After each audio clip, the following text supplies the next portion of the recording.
Hi friends, అందరికీ నమస్కారం. తెలంగాణ ప్రభుత్వం అమలు చేస్తున్న మహాలక్ష్మి పథకానికి సంబంధించిన రూ. 500కే గ్యాస్ సిలిండర్‌కి సంబంధించిన తాజా అప్డేట్ అయితే విడుదల చేయడం జరిగింది. ప్రస్తుతం తెలంగాణ వ్యాప్తంగా 1,20,00,000 మందికి సంబంధించిన గ్యాస్ కనెక్షన్ ఉన్నట్లు అధికారులైతే గుర్తించగా, అయితే ఈ 1,20,00,000 మందిలో కేవలం రేషన్ కార్డు కలిగి ఉన్న కుటుంబాల సంఖ్య 90,00,000 ఉన్నట్లు గుర్తించడం జరిగింది. ఈ కుటుంబాలు అన్ని 3 ఏళ్ల కాలంలో అంటే గడిచిన 3 సంవత్సరాలలో వినియోగించిన గ్యాస్ సిలిండర్ సగటును పరిగణనలోకి తీసుకొని గ్యాస్ సిలిండర్ల వినియోగాన్ని లెక్కగట్టినట్లు సమాచారం ఇవ్వడం జరిగింది.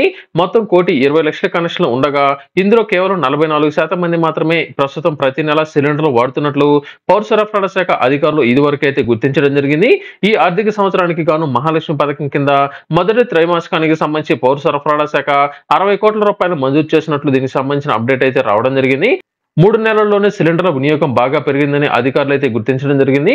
పౌర సరఫరాల శాఖ ఆధ్వర్యంలో చేపట్టిన ఈ యొక్క పథకాన్ని అమలు చేసిన తేదీ నుంచి ఇప్పటి వరకు 39,33,000 మంది అర్హత పొందినట్లు అధికారులు అయితే తెలియజేశారు.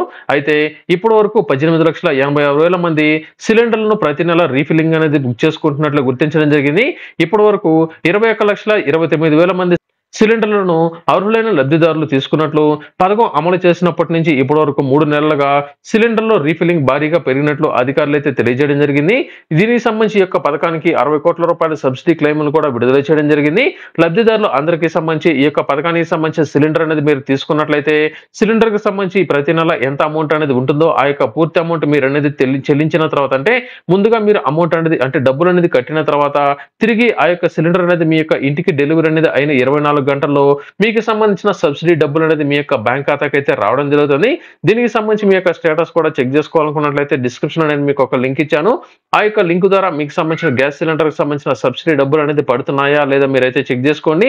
తప్పనిసరిగా ఏదైతే గ్యాస్ సిలిండర్ కి సంబంధించిన ఆధార్ నంబర్ అనేది లింక్ అనేది అయి ఉంటుందో ఆ యొక్క ఆధార్ కార్డుకి లింక్ అయిన బ్యాంక్ అకౌంట్ కు ఈ యొక్క పేమెంట్ అనేది పడుతుంది. అయితే గతంలో చాలా మంది ఈ యొక్క గ్యాస్ సిలిండర్ కి సంబంధించిన అకౌంట్ నంబర్లు అనేది ఇచ్చిండగా ఈ యొక్క అకౌంట్ నంబర్ కు పట్టలేదని కొంతమంది అయితే తెలియజేయడం జరిగింది. అయితే ప్రస్తుతం అన్ని డీబీటీ పద్ధతి ద్వారా పేమెంట్ అనేది వేస్తున్నారు కాబట్టి మీ ఆధార్ కార్డుకి లింక్ అయిన ఏదో ఒక బ్యాంక్ అకౌంట్ కి పేమెంట్ అయితే పడి ఉంటుంది. ఒకసారి అయితే చెక్ చేసుకోండి. ఇకపోతే కొత్త వారికి సంబంధించి కనుక చూసుకున్నట్లయితే ప్రస్తుతం ఎన్నికల కోడ్ కారణంగా ప్రస్తుతం ఎవరైతే మహాలక్ష్మి పథకానికి అప్లై అనేది చేసుకుని ఉన్నారో అటువంటి వారందరికీ సంబంధించి ప్రస్తుతం వెరిఫికేషన్ అయితే చేయట్లేదు. ఈ యొక్క వెరిఫికేషన్ అనేది ప్రస్తుతం ఈ యొక్క ఎన్నికల కోడ్ అనేది ముగిసిన వెంటనే, అంటే ఎలక్షన్ అనేది జరిగిన వెంటనే లబ్ధిదారులు అందరికీ సంబంధించిన వెరిఫికేషన్ అనేది పూర్తి చేసి వారికి సంబంధించిన రేషన్ కార్డులో ఉన్న వివరాల ఆధారంగా వారికి ఈ యొక్క పథకాన్ని అయితే అమలు చేయడం జరుగుతుంది. కొత్తగా అప్లై చేసుకున్న వారితో పాటు పాత వారు అందరికీ సంబంధించి ఈ యొక్క పథకాన్ని వర్తింప చేస్తున్నట్లు అధికారులు అయితే తెలియజేయడం జరిగింది.